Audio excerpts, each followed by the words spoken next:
Hello students, ਸਭ ਨੂੰ ਮੇਰੇ ਵੱਲੋਂ ਪਿਆਰ ਭਰੀ ਸਤਿ ਸ਼੍ਰੀ ਅਕਾਲ। ਵੈਲਕਮ ਕਰਦਾ ਹਾਂ ਆਪਣੇ ਚੈਨਲ ਈਜ਼ੀ ਕਲਾਸਿਸ ਦੇ ਉੱਪਰ। So students, today we are going to solve the English paper model test paper for 10th class students, the exam on 16th of January। Okay, 16 ਜਨਵਰੀ ਨੂੰ ਤੁਹਾਡਾ ਪੇਪਰ ਆ। ਉਹਦੇ ਲਈ ਇੱਕ ਸੈਂਪਲ ਪੇਪਰ ਜਿਹੜਾ ਕਿ 2025-26 ਲਈ ਉਹਨਾਂ ਦੇ ਪ੍ਰੀ ਬੋਰਡ ਦੇ ਐਗਜ਼ਾਮ ਲਈ ਵੈਰੀ ਇੰਪੋਰਟੈਂਟ ਹੈ। ਇਹਨੂੰ ਕਰਾਂਗੇ ਸੋਲਵ। ਥੋੜਾ ਜਿਹਾ ਪੇਪਰ ਪੈਟਰਨ ਬਦਲਿਆ, ਉਹ ਦੇਖਾਂਗੇ। ਸਾਰੇ ਕੁਐਸਚਨ ਸੋਲਵ ਕਰਾਉਂਗੇ, A to Z ਸਾਰਾ ਪੇਪਰ ਕਰਾਂਗੇ। ਇੰਪੋਰਟੈਂਟ ਕੁਐਸਚਨ ਇਹਦੇ ਵਿੱਚ ਬਹੁਤ ਸਾਰੇ ਆ, ਸੋ ਵੀਡੀਓ ਨੂੰ ਸਕਿਪ ਜਮਾ ਨਾ ਕਰਨਾ ਤੇ ਆਪਣੀ ਤਿਆਰੀ ਦੇ ਲਈ ਸਾਡੇ ਚੈਨਲ ਨੂੰ ਸਬਸਕ੍ਰਾਈਬ ਜ਼ਰੂਰ ਕਰ ਲੈਣਾ। ਤੇ ਇੱਕ ਨਿੱਕੀ ਜਿਹੀ ਹੋਰ ਗੱਲ ਜਿਹੜੀ ਦੱਸਣੀ ਜ਼ਰੂਰੀ ਆ ਕਿ ਤੁਹਾਡੇ ਜਿਹੜੇ ਮੈਥ ਦਾ ਪੇਪਰ ਆ ਉਹਦੇ ਲਈ ਬਹੁਤ ਸਾਰੀਆਂ ਮੇਰੇ ਖਿਆਲ 4 ਵੀਡੀਓਜ਼ ਪਾਈਆਂ ਗਈਆਂ ਆ। ਉਹ 4 ਵੀਡੀਓਜ਼ ਨੂੰ ਜ਼ਰੂਰ ਕਰਨਾ ਮੈਥ ਦੇ ਐਗਜ਼ਾਮ ਦੇ ਦੌਰਾਨ, ਤਾਂ ਕਿ ਤੁਹਾਡੇ ਅੱਛੇ ਮਾਰਕਸ ਆ ਸਕਣ। ਓਕੇ ਜੀ, ਪਾਰਟ 1 ਪਾਰਟ 2 ਕਰਕੇ ਸਮਥਿੰਗ ਇੱਦੀ ਬਣਾਈ ਗਿਆ, ਸੋ ਉਹਨੂੰ ਵੀ ਤੁਸੀਂ ਜ਼ਰੂਰ ਦੇਖਣਾ। ਸੋ ਅੱਗੇ ਵਧਣ ਤੋਂ ਪਹਿਲਾਂ ਜੇਕਰ ਤੁਸੀਂ ਇਸ ਚੈਨਲ ਤੇ ਪਹਿਲੀ ਵਾਰ ਵਿਜ਼ਿਟ ਕਰ ਰਹੇ ਹੋ ਤਾਂ ਸਾਡੇ ਚੈਨਲ ਨੂੰ ਸਬਸਕ੍ਰਾਈਬ ਜ਼ਰੂਰ ਕਰਨਾ, ਕਿਉਂਕਿ ਇਹ ਹਲੇ ਚੱਲਦੇ ਪਏ ਪ੍ਰੀ ਬੋਰਡ। ਅਸੀਂ ਤੁਹਾਡੇ ਬੋਰਡ ਦੇ ਪੇਪਰਾਂ ਦੀ ਤਿਆਰੀ ਵੀ ਬਹੁਤ ਅੱਛੇ ਤਰੀਕੇ ਨਾਲ ਕਰਾਉਣੀ ਆ, ਇਸ ਕਰਕੇ। ਓਕੇ, ਬਿਨਾਂ ਕਿਸੇ ਦੇਰੀ ਦੇ ਕਰਦੇ ਹਾਂ ਹੁਣ ਆਪਣੇ ਪੇਪਰ ਨੂੰ ਸ਼ੁਰੂ। ਸੋ ਸੈਕਸ਼ਨ A ਦੇ ਵਿੱਚ ਤਾਂ ਆਪਣੇ ਕੋਲ ਰੀਡਿੰਗ ਸਕਿੱਲਸ ਆ। ਪਹਿਲੇ ਤੁਹਾਡੇ ਕੋਲ ਬੇਟਾ 10 ਨੰਬਰ ਦਾ ਹੁੰਦਾ ਸੀ, ਹੁਣੇ ਘਟਾ ਕੇ 8 ਨੰਬਰ ਦਾ ਕਰਤਾ ਆ। ਦੇਖਦੇ ਹਾਂ। ਫਸਟ ਕਹਿੰਦੇ read the passage given below and answer the question that follow. So ਆ ਜਿਹੜੇ ਆਪਣੇ ਕੋਲ ਕੁਐਸਚਨ ਆ ਗਿਆ ਸੀ, ਇਹਨਾਂ ਨੂੰ ਪੈਰੇ ਨੂੰ ਪੜ੍ਹ ਕੇ ਕੁਐਸਚਨਾਂ ਦੇ ਆਂਸਰ ਦੇਣੇ ਨੇ। ਸੋ ਆਓ ਕਰਦੇ ਹਾਂ ਸ਼ੁਰੂ।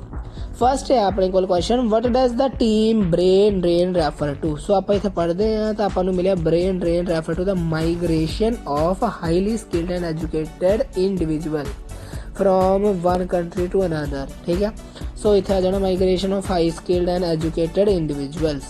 Second question, why do many individuals choose to study abroad। बहुत सारे ਜਿਹੜੇ ਲੋਕ ਆ ਉਹ ਵਿਦੇਸ਼ ਵਿੱਚ ਜਾਣਾ ਕਿਉਂ ਚਾਹੁੰਦੇ ਆ? ਉਹ ਚਾਹੁੰਦੇ ਵਿਦੇਸ਼ ਵਿੱਚ ਜਾਣਾ ਆ to pursuit of advanced education and professional growth। so option number C ਤੁਹਾਡੇ ਕੋਲ ਕਰੈਕਟ ਆ ਜਾਣੀ ਹੈ। ਥਰਡ ਆਪਣੇ ਕੋਲ ਹੈ, what is one of the economic impact of brain drain. ਇਹਦਾ ਜਿਹੜਾ ਆਪਣੇ ਕੋਲ ਇਕਨੋਮਿਕ ਯਾਨੀ ਕਿ ਆਰਥਿਕ ਇੰਪੈਕਟ ਕੀ ਪਿਆ ਆ ਬ੍ਰੇਨ ਡਰੇਨ ਦਾ। ਸੋ ਇਹਦਾ ਆਨਸਰ ਆਪਣੇ ਕੋਲ ਆ ਜਾਣਾ ਜੀ shortage of skill worker. So ਇਹਦਾ ਹੀ ਆਨਸਰ ਇੱਥੇ ਕਿਸੇ ਸੀ, ਸ਼ਾਰਟੇਜ ਆਫ ਸਕਿੱਲ ਵਰਕਰਸ। ਠੀਕ ਆ।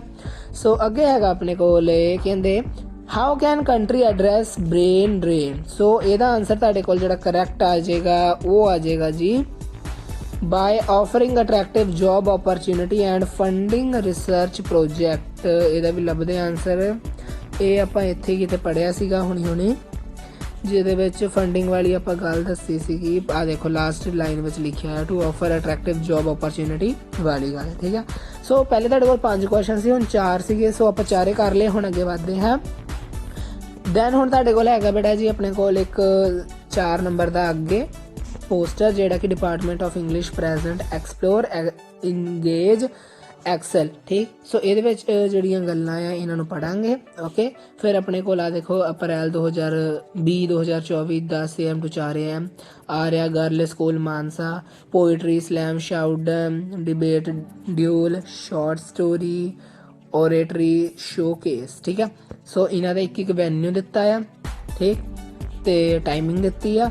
ਹੋਰ ਇਹਨਾਂ ਨੇ ਐਕਸਪ੍ਰੈਸ ਔਰ ਇਮੋਸ਼ਨ ਯਾਨੀ ਕਿ ਉਹ ਦੱਸਿਆ ਕਿ ਕਿਹੜੇ ਸਕਿੱਲ ਆ ਜਾਂ ਫਿਰ ਕਿਹੜਾ ਕੰਮ ਉੱਥੇ ਹੋਣਾ, ਕਿਹੜਾ ਆਪਾਂ ਕਹਿ ਸਕਦੇ ਔਰਗੇਨਾਈਜ਼ ਹੋਈ ਹੈ ਚੀਜ਼, ਜਿੱਦਾਂ ਪੋਇਟਰੀ ਹੋਈ ਹੈ, ਸਪੀਚ ਹੋਈ ਹੈ, ਜੋ ਵੀ ਇਹਨਾਂ ਨੇ ਦੱਸਿਆ। ਠੀਕ। ਸੋ ਫਸਟ ਆਪਣੇ ਕੋਲ ਹੈਗਾ ਵਿਚ event focus on story telling. Story telling 'ਤੇ ਜੇ ਤੁਸੀਂ ਪੜ੍ਹੋਗੇ ਖਿਆਲ ਨਾਲ ਤਾਂ ਤੁਸੀਂ ਦੇਖੋਗੇ ਕਿ ਆਪਣੇ ਕੋਲ ਇੱਥੇ ਸਟੋਰੀ ਟੈਲਿੰਗ ਵਾਲਾ ਤਾਂ ਹੈਗਾ ਹੀ ਆ, short story ਓਡਿਸੀ।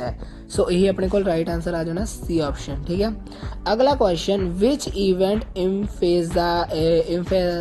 emphasize persuasive speaking। ਸੋ ਸਪੀਕਿੰਗ ਲਈ ਜਿਹੜਾ ਤੁਹਾਡੇ ਕੋਲ ਆ ਜਾਣਾ ਬੇਟਾ ਜੀ ਉਹ ਆ ਜਾਣਾ ਆ ਦੇਖੋ ਬੇਟਾ oratory showcase, speak with eloquence and persuasion। ਸੋ ਇਹ ਆ ਜਾਣਾ ਆਪਣੇ ਕੋਲ ਇਸ ਦਾ ਆਨਸਰ, ਯਾਨੀ ਕਿ ਆਪਣੇ ਕੋਲ ਆ ਜਾਣੀ ਇਹਦੀ D ਆਪਸ਼ਨ oratory showcase। ਠੀਕ ਆ। ਅਗਲਾ ਕੁਐਸਚਨ ਕਹਿੰਦਾ what is the time slot for the short story odyssey. So ਜਿਹੜੀ ਸ਼ਾਰਟ ਸਟੋਰੀ ਉਹਦੀ ਟਾਈਮਿੰਗ ਦੱਸਣੀ ਆ ਆਪਾਂ। ਹੁਣ ਇਹਨੀ ਸ਼ਾਰਟ ਸਟੋਰੀ ਪੜ੍ਹੀ ਆ, ਟਾਈਮਿੰਗ ਉਹਦੀ ਕਿੰਨੀ ਆ 2 ਤੋਂ 3.5। बजे का टाइम। ठीक है, सो अपने को ये लिए ऑप्शन नंबर सी आ जानी 2 to 3:30। ठीक, last where will be the poetry slam take place. Poetry का प्लेस केड़ा आ रही पोइट्री तो वैन्यू ਇਹਦਾ प्लेस केड़ा है room A. So correct option आ जानी है रूम ए, यानी कि C option is the correct option. ठीक, सो ਇਹਦੇ ਨਾਲ ਹੀ ਤੁਹਾਡਾ ਸੈਕਸ਼ਨ ਇਹ ਹੋਇਆ ਕੰਪਲੀਟ। ਹੁਣ ਸੈਕਸ਼ਨ ਬੀ ਵੱਲ ਮੂਵ ਕਰਦੇ ਹਾਂ, ਜਿਹਦੇ ਵਿੱਚ ਸਾਡੇ ਕੋਲ 6 ਨੰਬਰ ਦੇ ਕੁਐਸਚਨਸ ਨੇ। ਸੋ ਆਪਾਂ ਕੁਐਸਚਨ ਕਰਦੇ ਹਾਂ ਸ਼ੁਰੂ। ਇਹ ਤੁਹਾਡੇ ਆਬਜੈਕਟਿਵ ਟਾਈਪ ਕੁਐਸਚਨ ਨੇ ਜਿਹੜੇ ਕਿ ਤੁਸੀਂ ਯਾਦ ਕੀਤੇ ਆ ਤੇ ਤੁਹਾਨੂੰ ਬਹੁਤ ਈਜ਼ੀ ਲੱਗਣਗੇ। ਠੀਕ, ਸੌਖੇ ਸੌਖੇ ਹੀ ਹੁੰਦੇ ਆ। ਸੋ ਦੇਖੋ ਪਹਿਲਾਂ ਪੜੋ, ਕਹਿੰਦਾ who was sent to bring the 2 most precious thing from the city, mayor, God, angel ਜਾਂ मैच गर्ल। करैक्ट आंसर आ जाना एंजल। एंजल ਸੀਗੀ ਜਿਹਨੂੰ ਭੇਜਿਆ ਗਿਆ ਸੀ 2 ਪ੍ਰੀਸ਼ੀਅਸ ਥਿੰਗਸ, 2 ਕੀਮਤੀ ਵਸਤੂਆਂ ਨੂੰ ਸਿਟੀ ਵਿੱਚੋਂ ਲੈ ਕੇ ਆਉਣ ਵਾਸਤੇ। ਅਗਲਾ ਆ name 2 non material things mention in the lesson where is science taking us. So ਉਹ ਸੀਗੀ ਜੀ ਜਸਟਿਸ ਐਂਡ ਮਰਸੀ। ਜਸਟਿਸ ਤੇ ਮਰਸੀ। ਤੁਸੀਂ ਟੋਲਰੈਂਸ ਵੀ ਲਿਖ ਸਕਦੇ ਹੋ। ਠੀਕ ਹੈ, ਉਹ ਐਜ਼ ਯੋਰ ਵਿਸ਼, ਜਿੱਦਾਂ ਤੁਸੀਂ ਠੀਕ ਸਮਝੋ। ਠੀਕ ਹੈ, 2 ਜ਼ਰੂਰ ਲਿਖਣੇ ਆ। Sir Pratap Singh friend was dash soldier. So ਇਹਦਾ आंसर आ जाना an English soldier, an English soldier. ठीक, 4th question who did the author meet in the hospital ward. Hospital ward 'ਚ ਜਿਹੜਾ ऑथर ਸੀ ਉਹਨੂੰ ਕੌਣ ਮਿਲਿਆ ਸੀ? ਨੀਮ ਮਿਲਿਆ ਸੀ ਜੀ ਉਹਨੂੰ। ਠੀਕ, ਫਿਰ ਹੈਗਾ Robert Gillian receive $1 million from his uncle will. Chapter ਹੈਗਾ ਆ $1000। ਜਿਹੜੇ ਚੈਪਟਰ ਦੇ ਨਾਮ ਵਿੱਚ ਮਿਲੀਅਨ ਨਹੀਂ ਆਇਆ, $1000 ਦਾ ਜੇ ਚੈਪਟਰ ਹੈ ਤਾਂ ਮਿਲੀਅਨ ਦੀ ਤਾਂ ਗੱਲ ਹੀ ਨਹੀਂ। ਸੋ ਇਹ ਫਾਲਸ ਆ। ਠੀਕ ਹੈ, ਫਿਰ ਹੈਗਾ ਆ ਵਟ ਵਾਜ਼ ਵਾਟਸਨ ਬਾਈ ਪ੍ਰੋਫੈਸ਼ਨ। ਸੋ ਉਹ ਕੀ ਸੀਗਾ ਬੇਟਾ ਜੀ? ਉਹ ਸੀਗਾ ਡਾਕਟਰ। ਠੀਕ, ਬਾਈ ਪ੍ਰੋਫੈਸ਼ਨ। 29 ਮਾਰਕਸ ਦੀ ਤੁਹਾਡੇ ਕੋਲ ਹੈਗੀ ਹੈ ਇੰਗਲਿਸ਼ ਟੈਕਸਟ ਬੁੱਕ। ਪਹਿਲੇ ਤੁਹਾਨੂੰ ਮੇਨ ਕੋਰਸ ਦੇ ਜਿਹੜੇ ਕੁਐਸਚਨ ਸੀਗੇ ਉਹ 2-2 ਨੰਬਰ ਦੇ ਹੁੰਦੇ ਸੀਗੇ, ਹੁਣ ਉਹ ਕਰਕੇ ਦਿੱਤੇ ਗਏ ਆ 3-3 ਨੰਬਰ ਦੇ। ਸੋ ਤੁਸੀਂ ਇੱਕ ਵਾਰੀ ਇਹਨਾਂ ਕੁਐਸਚਨ ਨੂੰ ਪੜ੍ਹੋ, ਫਿਰ ਮੈਂ ਤੁਹਾਨੂੰ ਇਹਦੇ ਆਨਸਰ ਜਿਹੜੇ ਉਹ ਕਰਵਾ ਦਿੰਦਾ ਹਾਂ। 3 ਕੁਐਸਚਨ ਹੀ ਕਰਨੇ ਆ ਹੱਲੇ ਵੀ ਤੁਸੀਂ। सो देखो फर्स्ट क्वेश्चन अपने को आया what was the priceless secret discovered by mister Kagawa. So answer तो ही लिखोगे one can have a real escape from fear by having deep faith in God. दोबारा पढ़ लो, one can have a real escape from fear by having a deep faith in God. ठीक, अगला question जोड़ा आ वो हैगा आ what did Della think when she looked at herself in the mirror, she felt nervous. ठीक है, mirror वाली गल कदों दी है? जदों सलून दे विच गई सी। ठीक है, अपने हेयर कटाउण वास्ते। अगला क्वेश्चन सीगा what was the immediate reason for Phatik's departure from his uncle house. Answer he had malaria, he did not want to upset his aunt. ठीक है, एंड द लास्ट क्वेश्चन जो असी करना है डिफाइन सोलर सिस्टम। सो लिखेंगे the sun and the planet make a system which is called solar system. ठीक है, the sun and planet make a system which is called solar system. So अपने कोल 5 question सीगे, असी फिर भी 4 कर ले, तो तुही कोई 3 करने ने, उस तुही देख लेना। ठीक, इस तो बाद अपने को लगे 50 वर्ड्स ਦੇ ਵਿੱਚ ਤੁਸੀਂ ਲਿਖਣਾ ਹੈ ਕੋਈ ਇੱਕ ਕੁਐਸਚਨ ਜਿਹਦੇ ਵਿੱਚ ਉਹ ਕਹਿੰਦਾ ਕਿ I can't choose but wept, why did the happy prince say so। happy prince ਵਾਲਾ ਕੁਐਸਚਨ ਆਇਆ ਹੈ। ਜਾਂ ਵਿੱਚ ਤੁਹਾਡੇ ਕੋਲ ਕੁਐਸਚਨ ਹੈ what is the basic difference between the position of women in society in the ancient time and now। ਸੋ ਅਸੀਂ ਦੋਨੋਂ ਹੀ ਕੁਐਸਚਨ ਕਰਾਂਗੇ, ਦੋਨੋਂ ਹੀ ਇੰਪੋਰਟੈਂਟ ਆ। 4 ਨੰਬਰ ਦਾ ਕੁਐਸਚਨ ਆ, ਉਹ ਕਰ ਲਈਏ। सो पढ़ांगे I can't choose but weep, why did the happy prince say so. उन्हें गल क्यों कही? देखो, the happy prince was a beautiful statue, it stood on a tall column when the prince was alive, he was always happy but now he could see the problem of the people but he could not help them। ਉਹ ਉਹਨਾਂ ਦੀ problems ਨੂੰ, ਲੋਕਾਂ ਦੀ problems ਨੂੰ ਦੇਖ ਸਕਦਾ ਪਰ ਉਹਨਾਂ ਦੀ help ਨਹੀਂ ਕਰ ਸਕਦਾ। therefore he could not choose but wept ਹੈ। ਸੋ ਜਾਂ ਵਾਲਾ ਜਿਹੜਾ ਇਹ ਪ੍ਰਸ਼ਨ ਜਿਹੜਾ ਇਹ ਔਰ ਦੇ ਵਿੱਚ ਦੋਨਾਂ 'ਚ ਕੋਈ ਇੱਕ ਜਿਹੜਾ ਤੁਹਾਨੂੰ ਸੌਖਾ ਲੱਗੇ ਉਹ ਤੁਸੀਂ ਕਰ ਲੈਣਾ। ਠੀਕ ਹੈ, ਸੋ ਇਹ ਕੁਐਸਚਨ ਹੈਗਾ what is the basic difference between the position of women in society in ancient time and now। Answer ਲਿਖਾਂਗੇ status of woman was very good in ancient India, she was worshipped as a goddess, the war of Ramayana and Mahabharata were fought to protect the respect of women। now the status of woman is not good। ਹੁਣ ਦੇ ਸਮੇਂ 'ਚ ਔਰਤ ਦਾ ਜਿਹੜਾ status ਆ good ਨਹੀਂ ਹੈਗਾ। the woman is not worshipped as a goddess, she is fighting to protect her respect in society। ਸਮਾਜ ਦੇ ਵਿੱਚ ਉਹਨੂੰ ਆਪਣੀ ਰਿਸਪੈਕਟ ਦੇ ਲਈ ਲੜਨਾ ਪੈਂਦਾ ਆ। ਠੀਕ ਆ, ਸੋ ਇਹ ਦੋਨਾਂ 'ਚ ਕੋਈ ਇੱਕ ਕੁਐਸਚਨ ਕਰ ਲਿਓ, ਔਰ ਦੀ ਆਪਸ਼ਨ ਦਿੱਤੀ ਹੈ। ਸੋ ਹੈਪੀ ਪ੍ਰਿੰਸ ਵਾਲਾ ਜਿਹੜਾ ਕੁਐਸਚਨ ਆਇਆ ਸੀਗਾ, ਇਹਦੇ ਨਾਲ ਇੱਕ ਹੋਰ ਕੁਐਸਚਨ ਹੈ ਜਿਹੜਾ ਫਸਟ ਕੁਐਸਚਨ ਆ, ਵਾਈ ਵਾਸ ਦਾ ਪ੍ਰਿੰਸ ਕਾਲਡ ਦਾ ਹੈਪੀ ਪ੍ਰਿੰਸ। ਇਹ ਦੋ ਕੁਐਸਚਨ ਜਿਹੜੇ ਤੁਸੀਂ ਹੈਪੀ ਪ੍ਰਿੰਸ ਵਾਲੇ ਚੈਪਟਰ ਤੋਂ ਜ਼ਰੂਰ ਕਰ ਲੈਣੇ ਹਨ। ਸੋ ਆਪਣੇ ਕੋਲ ਆ ਵੀ ਹੋ ਗਏ ਜੀ। ਹੁਣ ਅਸੀਂ ਅੱਗੇ ਗੱਲ ਕਰਦੇ ਹਾਂ ਇੰਗਲਿਸ਼ ਮੇਨ ਕੋਰਸ ਦੀ ਪੋਇਟਰੀ ਵਿੱਚੋਂ। ਕੁਐਸਚਨ ਆਇਆ ਹੈ, ਕੋਈ ਦੋ ਕੁਐਸਚਨ ਕਰਨੇ ਆ from the stanza. On the neck and antler both were crushed. Now Sheru gone, not anymore. Do people fear his dreaded spore? Pug marked on the forest floor. ਸੋ ਸਾਨੂੰ ਸ਼ੇਰੂ ਤੋਂ ਇੱਕ ਆਈਡੀਆ ਜਾਂ ਫਿਰ ਕਹ ਲਓ ਅੰਦਾਜ਼ਾ ਮਿਲ ਗਿਆ ਕਿ ਇਹ ਪੋਇਮ ਕਿਹੜੀ ਹੈ ਜੀ, ਰਜ਼ੀਆ ਦਾ ਟਾਈਗਰੈਸ। ਸੋ ਆਪਾਂ ਇੱਥੇ ਲਿਖ ਦਾਂਗੇ ਪੋਇਮ ਦਾ ਨਾਮ ਕੀ ਹੈ ਜੀ, ਰਜ਼ੀਆ ਦਾ ਟਾਈਗਰੈਸ। ਟਾਈਗਰੈਸ RESS, ਠੀਕ ਹੈ, ਟਾਈਗਰੈਸ। ਸੋ ਜਿਹੜਾ ਇਹਦਾ ਪੋਇਟ ਹੈ ਨਾ ਜੀ, ਉਹ ਆਪਣੇ ਕੋਲ ਕੌਣ ਆ, ਕੇਕੀ ਦੀ ਸਪੈਲਿੰਗ ਦੇਖ ਲੈਣਾ ਜੀ। ਕੇਕੀ ਦੇ ਵਿੱਚ ਈ ਆਣੀ ਆ, ਇੱਕ minute, Keki N capital Daruwalla DARUWALLA Daruwalla. Okay, next question ਦੇਖੋ। ਨੈਕਸਟ ਕੁਐਸਚਨ ਹੈਗਾ ਆ ਆਪਣੇ ਕੋਲ, ਕਹਿੰਦਾ why are people no longer afraid of tiger secant? ਸੋ ਇਹਦਾ ਆਨਸਰ ਆਪਣੇ ਕੋਲ ਆ ਜਾਣਾ ਜੀ ਕਿ ਜਿਹੜੇ ਪੀਪਲ ਸੀਗੇ ਉਹਨਾਂ ਨੂੰ ਜ਼ਿਆਦਾ ਡਰ ਕਿਉਂ ਨਹੀਂ ਸੀ ਲੱਗਦਾ ਸੀ ਟਾਈਗਰ ਤੋਂ। ਸੋ ਆ ਜਾਣਾ ਬਿਕੋਜ਼ ਸ਼ੇਰੂ ਇਜ਼ ਗੋਨ ਨਾਓ, ਕਿਉਂਕਿ ਜਿਹੜਾ ਸ਼ੇਰੂ ਸੀਗਾ ਉਹ ਚਲਾ ਗਿਆ ਸੀ ਜੰਗਲ ਨੂੰ ਛੱਡ ਕੇ। ਬਿਕੋਜ਼ ਸ਼ੇਰੂ ਦੇ ਕਰਕੇ ਸਾਰੇ ਜਣੇ ਡਰਦੇ ਸੀਗੇ। ਤੇ ਸ਼ੇਰੂ ਇਜ਼ ਲਿਖਣਾ, ਹੈਜ਼ ਨਹੀਂ, ਇਜ਼ ਗੋਨ ਨਾਓ, ਠੀਕ, ਗੋਨ ਨਾਓ, ਡਨ। ਸੋ ਦੋ ਕੁਐਸਚਨ ਕਰਨੇ ਸੀ, ਦੋ ਅਸੀਂ ਕਰਵਾਤੇ, ਨਾਲ ਦੋਨੋਂ ਹੀ ਸੌਖੇ ਸੀਗੇ। ਤੇ ਇੱਥੇ ਆਨਸਰ ਆ ਜਾਣਾ ਆਪਣੇ ਕੋਲ ਥਰਡ ਕੁਐਸਚਨ ਕਹਿੰਦਾ why did Sheru go from the forest? Sheru ਕਿਉਂ ਚਲਾ ਗਿਆ ਸੀ? Because all the animal leave the forest, therefore Sheru have nothing to eat. ਉਹਦੇ ਕੋਲ ਕੁਝ ਨਹੀਂ ਸੀਗਾ ਖਾਣ ਵਾਸਤੇ, ਇਸ ਕਰਕੇ। ਫਿਰ ਹੈਗਾ ਹੈ right one question of the following. ਕਹਿੰਦਾ what is the theme of the poem Death the Leveler? ਇੱਥੇ ਤੁਸੀਂ ਕੀ ਲਿਖੋਗੇ, ਆਓ ਇਹ ਦੇਖ ਲੈਂਦੇ ਹਾਂ। ਸੋ ਤੁਸੀਂ ਡੈਥ ਦਾ ਲੈਵਲਰ ਜਿਹੜਾ ਆਪਣੇ ਕੋਲ ਹੈ, ਤੁਸੀਂ ਉਹਦੇ ਵਿੱਚ ਕੀ ਲਿਖ ਸਕਦੇ ਹੋ। ਫਸਟ ਆਫ ਆਲ ਜਿਹੜਾ ਤੁਹਾਨੂੰ ਨੌਲੇਜ ਵਾਸਤੇ ਪਤਾ ਹੋਣਾ ਚਾਹੀਦਾ ਹੈ, ਪੋਇਟ ਦਾ ਨਾਮ ਕੀ ਹੈ, ਜੇਮਸ ਸ਼ਿਰਲੇ। ਤੁਸੀਂ ਕੀ ਲਿਖਣਾ ਹੈ, it is a beautiful poem, it gives us a very good message. ਤੁਸੀਂ ਇੱਥੋਂ ਲਿਖ ਸਕਦੇ ਹੋ death is very powerful, death is a great leveller, all are same before death, only good deed remain after death. So ਤੁਸੀਂ ਆਹੀ ਗੱਲ ਲਿਖਦੇ ਹੋ ਥੀਮ ਦੇ ਵਿੱਚ। ਸੋ ਡਨ, ਇਹ ਵੀ ਆਪਣੇ ਕੋਲ ਹੋਇਆ ਕੰਪਲੀਟ। ਹੁਣ ਆਪਣੇ ਕੋਲ ਇੰਗਲਿਸ਼ ਸਪਲੀਮੈਂਟਰੀ ਤੇ ਆ ਜਾਓ, ਜਿੱਥੇ ਆਪਣੇ ਕੋਲ ਆਹ ਵਾਲੇ ਕੁਐਸਚਨ ਹੈਗੇ ਆ 15 ਤੋਂ 20 ਵਰਡਸ ਦੇ ਵਿੱਚ ਇਹਨਾਂ ਦੇ ਆਨਸਰ ਦੇਣੇ ਨੇ। ਸੋ ਤੁਸੀਂ ਇੱਕ ਵਾਰੀ ਕੁਐਸਚਨ ਪੜ੍ਹ ਲਓ, ਫਿਰ ਮੈਂ ਤੁਹਾਨੂੰ ਇਹਨਾਂ ਦੇ ਆਨਸਰ ਕਰਵਾ ਦਿੰਦਾ ਹਾਂ, ਠੀਕ ਹੈ। ਸਾਰੇ ਕੁਐਸਚਨ ਤੁਸੀਂ ਪੜ੍ਹ ਲੈਣੇ ਨੇ, ਠੀਕ। ਸੋ ਹੁਣ ਸਪਲੀਮੈਂਟਰੀ ਦੇ ਜਿਹੜੇ ਕੁਐਸਚਨ ਹੈ ਉਹ ਕਰੀਏ। ਫਸਟ ਆ, how did the author feel when he learned that Nim had left the hospital because he had no money for the treatment? Answer, the author got upset, his eyes were filled with tears, ਠੀਕ ਹੈ।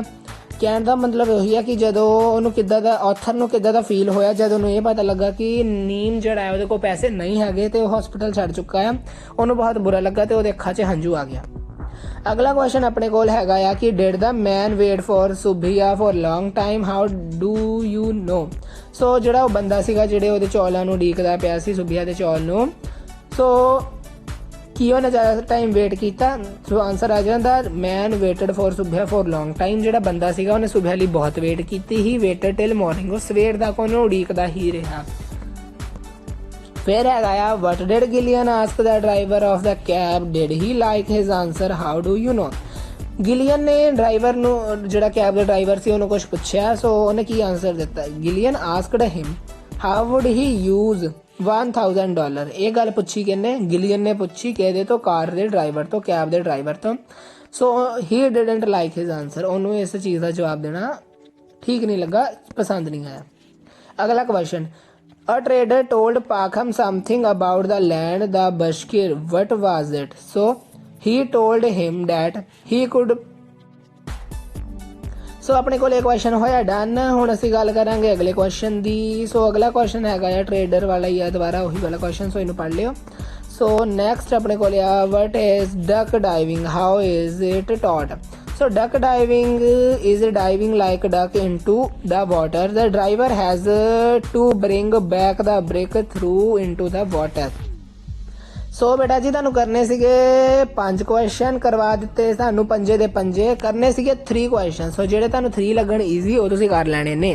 ਹੁਣ ਗੱਲ ਕਰਾਂਗੇ the vocab ਦੀ। So 4 number ਦੇ vocab ਆ, ਇਹਨੂੰ ਕਰਦੇ ਆ। ਦੇਖੋ ਡੂ ਐਸ ਡਾਇਰੈਕਟਡ ਕਹਿੰਦਾ choose the correct word from the bracket. So ਦੇਖੋ military tent are generally made up of dash canvas ਜਾਂ canvas.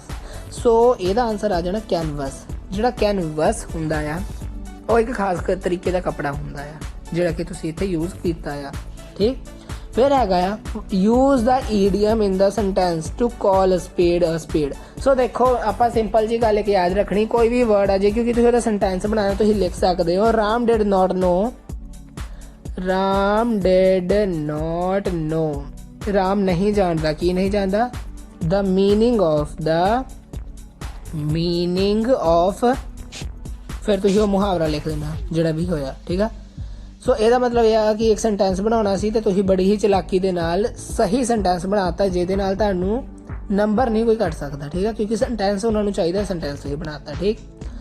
Third give one word for the following one who believe everybody. ਜਿਹੜਾ ਹਰ ਕਿਸੇ ਤੇ ਯਕੀਨ ਕਰ ਲੇ, ਜੋ ਕਿ ਕਰਨਾ ਨਹੀਂ ਚਾਹੀਦਾ ਪਰ ਜਿਹੜਾ ਕਰ ਲੇ ਉਹਦੇ ਲਈ ਜਿਹੜਾ ਵਰਡ ਤੁਸੀਂ ਯੂਜ਼ ਕਰਨਾ ਹੈਗਾ ਗੁੱਲੀਬਲ, GULLIBLE ਗੁੱਲੀਬਲ, ਠੀਕ। ਫਿਰ fourth correct the sentence law and order are to be maintained. So ਦੇਖੋ ਲੋ ਐਂਡ ਆਰਡਰ ਆਰ ਨੂੰ ਕੱਟ ਕੇ ਲਿਖ ਦੇਣਾ is to be maintained, okay. ਹੁਣ ਤੁਹਾਡੇ ਕੋਲ ਆ ਗਿਆ ਜੀ ਟ੍ਰਾਂਸਲੇਸ਼ਨ। ਆਓ ਇਹਨਾਂ ਨੂੰ ਕਰ ਲਈਏ। Fear is one of the most common enemy. So ਆਪਾਂ ਲਿਖਾਂਗੇ ਡਰ ਮਨੁੱਖ ਦੇ ਆਮ ਦੁਸ਼ਮਣਾਂ ਵਿੱਚੋਂ ਇੱਕ ਹੈ, ਮਨੁੱਖ ਦੇ ਆਮ ਦੁਸ਼ਮਣਾਂ ਵਿੱਚੋਂ ਇੱਕ ਹੈ, ਦੁਸ਼ਮਣਾਂ ਵਿੱਚੋਂ ਇੱਕ ਹੈ, ਡਨ। ਸੋ ਇਹ ਤੁਹਾਡੇ ਕੋਲ ਹੋਇਆ ਪਹਿਲਾ ਕੁਐਸਚਨ ਕੰਪਲੀਟ। ਦੂਜਾ ਦੇਖੋ ਜੀ Dadhichi took no time in laying down his life. So ਇਹਦਾ ਲਿਖੂੰਗੇ ਇੱਕ ਮਿੰਟ ਦਧੀਚੀ ਨੇ ਆਪਣੇ ਪ੍ਰਾਣ ਤਿਆਗਣ ਵਿੱਚ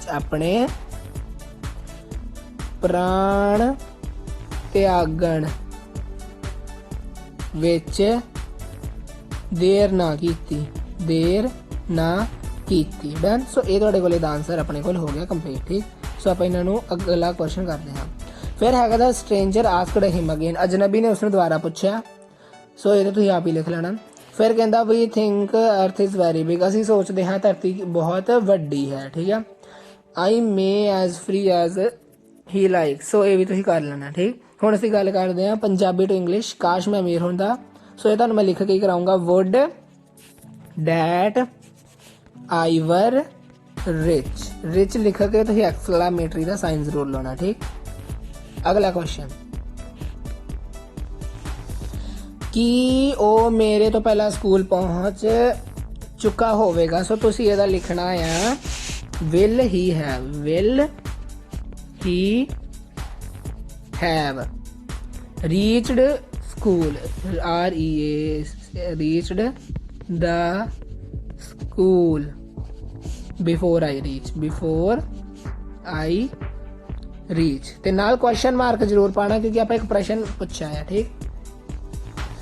ਅਗਲਾ ਬਕਵਾਸ ਨਾ ਕਰੋ, ਠੀਕ ਹੈ। ਸੋ ਤੁਸੀਂ ਲਿਖੋਗੇ ਡੋਂਟ ਟਾਕ ਨੌਨਸੈਂਸ। ਕੀ ਲਿਖੋਗੇ? ਡੋਂਟ ਟਾਕ ਨੌਨਸੈਂਸ, ਠੀਕ ਹੈ। ਸੋ ਇਹ ਤਿੰਨ ਆਪਣੇ ਨੂੰ ਕਰਨੇ ਸੀਗੇ, ਆਪਾਂ ਕਰ ਲਿਆ। ਅਗਲਾ ਹੈਗਾ ਆ ਹਾਥੀ ਦੇ ਦੰਦ ਖਾਣ ਦੇ ਹੋਰ ਦਿਖਾਉਣ ਦੇ ਹੋਰ। ਇਹਦਾ ਤੁਸੀਂ ਲਿਖ ਲਓਗੇ ਆਲ ਡੈਟ ਗਲਿਟਰਡ ਇਜ਼ ਨਾਟ ਗੋਲਡ। ਹਰ ਚਮਕਦੀ ਚੀਜ਼ ਸੋਨਾ ਨਹੀਂ ਹੁੰਦੀ, ਉਹੀ ਮਤਲਬ ਹੈ। ਇੱਧਰ ਉੱਧਰ ਦੀਆਂ ਗੱਲਾਂ ਨਾ ਕਰੋ। ਸੋ ਇਹਦਾ ਆ ਜਾਣਾ do not beat the bush come to the point, ਠੀਕ ਆ। ਹੁਣ ਆ ਜਾਓ ਡੂ ਐਸ ਡਾਇਰੈਕਟਡ। ਜਿਹੜੀ ਤੁਹਾਡੀ ਗ੍ਰਾਮਰ ਹੈ 10 ਮਾਰਕਸ ਸੀ, ਇਹਨੂੰ ਕਰਦੇ ਹਾਂ। ਖਿਆਲ ਨਾ ਕਰਨੀ ਸਾਰਿਆਂ ਨੇ ਗ੍ਰਾਮਰ ਤੇ ਜਿਹੜੇ ਮੈਂ ਪੁਆਇੰਟ ਦੱਸਣੇ ਆ ਉਹ ਜ਼ਰੂਰ ਯਾਦ ਵਿੱਚ ਰੱਖਣੇ ਨੇ, ਠੀਕ। ਕਹਿੰਦਾ ਡਿਟਰਮੀਨਰ ਭਰਨਾ ਹੈ ਫਸਟ ਕੁਐਸਚਨ ਦੇ ਵਿੱਚ। May God give her wisdom and strength to fight dash out of life. Determiner ਭਰਨਾ ਆ। ਸੋ ਇੱਥੇ ਜਿਹੜਾ ਤੁਹਾਡਾ ਆਨਸਰ ਆਏਗਾ ਉਹ ਤੁਸੀਂ ਲਿਖੋਗੇ ਬੇਟਾ ਕੀ द, ठीक है। हुण सेंटेंस एक बार दोबारा पढ़ लेना, may god give her wisdom and the strength to fight the odd of life, ठीक है। अगला असी पढ़नी है proposition. So Paul wanted to bring luck dash his family to his family, ठीक। Fill in the blank with correct modal, modal तो ही सही भरना है, कैन या could. So the children asked if they dash have ice cream. देखो इधर question में जो कैन कुड दिता हो, कैन दी सैकेंड फॉर्म ही है कुड। सो तुसी ये देखना है जो फर्स्ट हाफ दे विच अपने कोल पास्ट यूज होया तो तुसी सैकेंड हाफ च पास्ट यूज करना। जे इत्थे लिखिया हुंदा the children ask if they dash, J ask हुंदा, मैं दोबारा बोलदा, जे इत्थे आस्क हुंदा फिर असी कैन यूज करना ही, आस्कड आ फिर असी कुड यूज करना, ठीक है। जे पहले सैकेंड फॉर्म यूज होई है तो असी बाद विच भी सैकेंड फॉर्म ही यूज करनी है। So could is the right answer आ जाएगा अपने कोल। अगला क्वेश्चन देखांगे। अगला क्वेश्चन कहता fill in the blank with suitable conjunction. Conjunction भरनी है dash we had limited means we were honest. So इत्थे असी की भरना बेटा जी, इत्थे तुसीं भरना है दो, THOUGH, दो।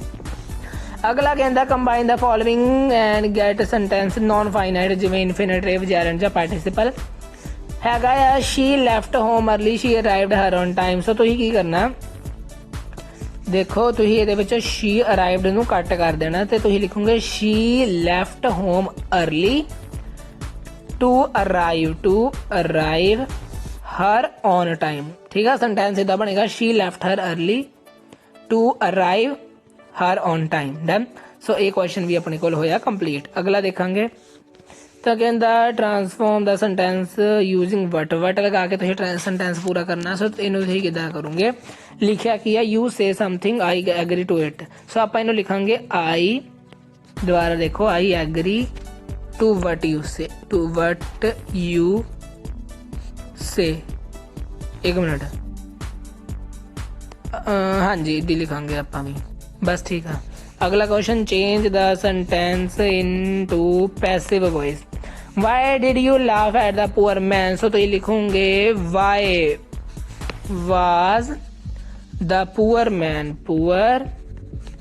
Man laughed at by you, ते नाल क्वेश्चन मार्क जरूर पा देना, ठीक है।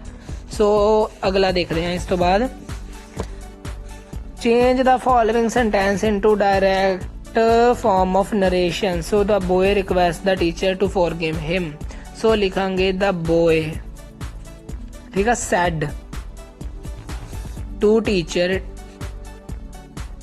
टीचर लिख के एक कॉमा पाना है आ वाला, फिर इन्वर्टेड कॉमा आ वाले, फिर लिखूंगा प्लीज फॉरगिव मी, फिर मी लिख के तुसीं की करना इन्वर्टेड कॉमे पा देने, जिदा पाए सी क्लोज कर देने ते डॉट पा देने, यानी कि फुल स्टॉप पा देना, ठीक। सो ਇਹਦੇ ਨਾਲ ਤੁਹਾਡੀ ਨਰੇਸ਼ਨ ਹੋ ਜਾਣੀ ਆ ਪੂਰੀ। Correct the sentence I lived in Chandigarh since 1978 sorry. So ਇਹਨੂੰ ਤੁਸੀਂ ਕਰੈਕਟ ਕਿਵੇਂ ਕਰੋਗੇ। ਸੋ ਤੁਸੀਂ ਲਿਖਣਾ आई एज इट इज रहन दो, तुसीं लिखोगे आई तो बाद हैव, फिर लिव्ड इन चंडीगढ़ सिंस, यानी कि हैव तो ही यूज करना है आई तो बाद, ठीक। पंचुएट कर लो इनू हिज, द एच वड्डा स्टोरी दी एस छोटी, ठीक है। वॉज, फिर कॉमा इन सैवरल वेज ते कॉमा ते इंप्रोबेबल ते फुल स्टॉप, ठीक। सो ये ਤੁਹਾਡੇ ਕੋਲ ਇਹ 10 नंबर ਹੋਏ ਆਪਣੇ ਕੋਲ ਕੰਪਲੀਟ। फिर देखो ਤੁਹਾਡੇ ਕੋਲ ਇੱਕ ਕਨਵਰਸੇਸ਼ਨ ਆ ਨੰਦਨ ਤੇ ਨਿਕਿਤਾ ਦੇ ਵਿਚਕਾਰ, ਤੇ ਇਹਦਾ ਤੁਸੀਂ ਕੀ ਲਿਖਣਾ, ਮੈਸੇਜ ਲਿਖਣਾ ਆ, ਠੀਕ। ਸੋ ਅਸੀਂ ਇੱਕ ਤੁਹਾਨੂੰ ਮੈਸੇਜ ਕਰਾਉਂਗੇ 3 ਨੰਬਰ ਦਾ। ਫਿਰ draft an advertisement of tip top beauty parlour. So ਅਸੀਂ ਇੱਕ ਬਿਊਟੀ ਪਾਰਲਰ ਦੀ ਜਿਹੜੀ ਐਡਵਰਟਾਈਜ਼ਮੈਂਟ ਆ ਉਹ ਕਰਾਂਗੇ। ਫਿਰ ਉਸ ਤੋਂ ਬਾਅਦ ਤੁਹਾਡੇ ਕੋਲ ਹੈਗਾ ਆ, ਇਸ ਤੋਂ ਬਾਅਦ ਬੀ ਦੇ ਵਿੱਚ ਤੁਸੀਂ ਆਹੀ ਕਰਨਾ ਆ। ਫਿਰ ਹੈਗਾ ਇਸ ਤੋਂ ਅਗਲਾ ਤੁਹਾਡੇ ਕੋਲ ਕਿ ਇਨੋਗ੍ਰੇਸ਼ਨ of computer wing of hour school ਜਾਂ ਫਿਰ ਐਨ ਆਈਡੀਅਲ ਸਿਟੀਜ਼ਨ ਦੇ ਵਿੱਚ ਕੋਈ ਇੱਕ ਕਰਨਾ। ਸੋ ਅਸੀਂ ਇੱਕ ਕਰ ਲਾਂਗੇ। ਫਿਰ ਤੁਹਾਡੇ ਕੋਲ ਇੱਕ ਲੈਟਰ ਆ, ਸੋ ਅਸੀਂ ਇੱਕ ਲੈਟਰ ਕਰ ਲਾਂਗੇ ਤੇ ਤੁਹਾਡਾ ਪੇਪਰ ਇੱਥੇ ਹੀ ਹੋ ਜਾਣਾ ਜੀ ਬੇਟਾ ਜੀ। ਐਂਡ ਆਓ ਇਹਨਾਂ ਚੀਜ਼ਾਂ ਨੂੰ ਕਰੀਏ। ਸੋ ਜਿਹੜਾ ਸੈਂਪਲ 4 ਵਾਲਾ ਮੈਸੇਜ ਹੈ, ਮੈਸੇਜ ਤੁਸੀਂ ਦਾ ਕੈਪੀਟਲ ਲੈਟਰ 'ਚ ਲਿਖੋਗੇ, ਠੀਕ ਆ। ਮੈਸੇਜ ਦਾ ਸਪੈਲਿੰਗ ਸਹੀ ਲਿਖਿਓ। ਫਿਰ ਤੁਸੀਂ ਲਿਖੋਗੇ ਡੇਟ, ਜਿੱਦਾਂ ਤੁਹਾਡਾ 16 ਜਨਵਰੀ ਨੂੰ ਹੈ ਤਾਂ ਤੁਸੀਂ ਲਿਖੋਗੇ ਜਨਵਰੀ 16 ਕੌਮਾ ਪਾ ਕੇ 2026। ਫਿਰ ਤੁਸੀਂ ਲਿਖੋਗੇ ਡੇਟ, ਫਿਰ ਜਿੱਦਾਂ ਇੱਥੇ ਅਰੁਣ ਨੂੰ ਆ ਉੱਥੇ ਨੰਦਨ ਤੇ ਨਿਕਿਤਾ ਦੇ ਵਿਚਕਾਰ ਸੀ, ਉਹੀ ਆ ਇੱਥੇ ਅਰੁਣ ਦੁਆਰਾ ਲਿਖੀ ਗਈ ਹੈ, ਠੀਕ ਆ। Nandan rang up to say that you must bring his English notebook as he need it for correction tomorrow. The science test has been postponed. Your teacher will be announced the new date tomorrow. Nikita. So ਇਹ ਜਿਹੜੀ ਗੱਲ ਮੈਂ ਇੱਥੇ ਲਿਖੀ ਆ ਨਾ, ਇਹ ਉਹ ਕਨਵਰਸੇਸ਼ਨ ਪੜ੍ਹ ਕੇ ਹੀ ਲਿਖੀ ਹੈ। ਤੁਸੀਂ ਵੀ ਕਨਵਰਸੇਸ਼ਨ ਪੜ੍ਹੋਗੇ ਤੇ ਤੁਸੀਂ ਇਹ ਚੀਜ਼ ਲਿਖ ਪਾਓਗੇ, ਠੀਕ। ਫਿਰ ਐਡਵਰਟਾਈਜ਼ਮੈਂਟ ਹੈਗੀ, ਇਹ ਵੀ ਸੈਂਪਲ 2 ਆ, ਜਿਹਦੇ ਵਿੱਚ ਆਪਣੇ ਕੋਲ ਟਿਪ ਟੌਪ ਬਿਊਟੀ ਪਾਰਲਰ ਦੀ ਕਰਨੀ ਹੈ ਐਡਵਰਟਾਈਜ਼ਮੈਂਟ। ਸੋ ਤੁਸੀਂ ਲਿਖੋਗੇ ਪਹਿਲੇ ਦਾ ਤੇ ਬੱਦਲ ਬਣਾ ਕੇ ਲਿਖ ਲੈਣਾ ਗੁੱਡ ਨਿਊਜ਼, ਠੀਕ ਆ। ਫਿਰ ਲਿਖੋਗੇ ਫॉर ਗੁੱਡ ਸਕਿਨ ਵਿਜ਼ਿਟ, ਕਿਉਂਕਿ ਕੋਈ ਜਗ੍ਹਾ ਹੈ ਤਾਂ ਅਸੀਂ ਉੱਥੇ ਵਿਜ਼ਿਟ ਹੀ ਕਰਦੇ ਹਾਂ, ਠੀਕ ਆ। ਟਿਪ ਟੌਪ ਬਿਊਟੀ ਪਾਰਲਰ, ਇਹਦੇ ਪੁਆਇੰਟਸ ਲਿਖ ਸਕਦੇ ਲੋ ਪ੍ਰਾਈਸ ਐਂਡ ਗੁੱਡ ਸਰਵਿਸ। ਫਿਰ ਤੁਸੀਂ ਲਿਖ ਦੇਣਾ 15% ਆਫ, 15% ਆਫ, ਡੱਬੇ ਦੇ ਵਿੱਚ ਬਣਾ ਕੇ ਸਾਰਾ ਕੰਮ ਹੀ ਕਰਿਓ ਬਸ। ਤੇ ਐਂਡ ਵਿੱਚ ਲਿਖ ਦੇਣਾ ਵਿਜ਼ਿਟ ਟੂਡੇ, ਠੀਕ। ਸੋ ਸੌਖਾ ਹੀ ਸੀ। ਹੁਣ ਅਸੀਂ ਕਰਨਾ ਹੈ an ideal citizen. An ideal citizen is an asset to the nation. A law-abiding citizen is a real patriot. He has good civic sense. He is loyal to family, society and country. He make proper use of his vote. He pay tax and believe in the world peace. He work for the welfare and upliftment of his country. He fight against the social evil. An ideal citizen is must for the prosperity of a country. So ਇਸ ਤੋਂ ਬਾਅਦ ਤੁਹਾਡੇ ਕੋਲ last ਆ letter to a friend about your experience of new school that you just join. So ਇਹਦੇ ਬਾਰੇ ਤੁਸੀਂ letter ਲਿਖਣੀ ਆ। ਸੋ ਤੁਸੀਂ ਆਪਣੇ ਲੈਟਰ ਦੀ ਹੈਡਿੰਗ ਲਿਖੋਗੇ।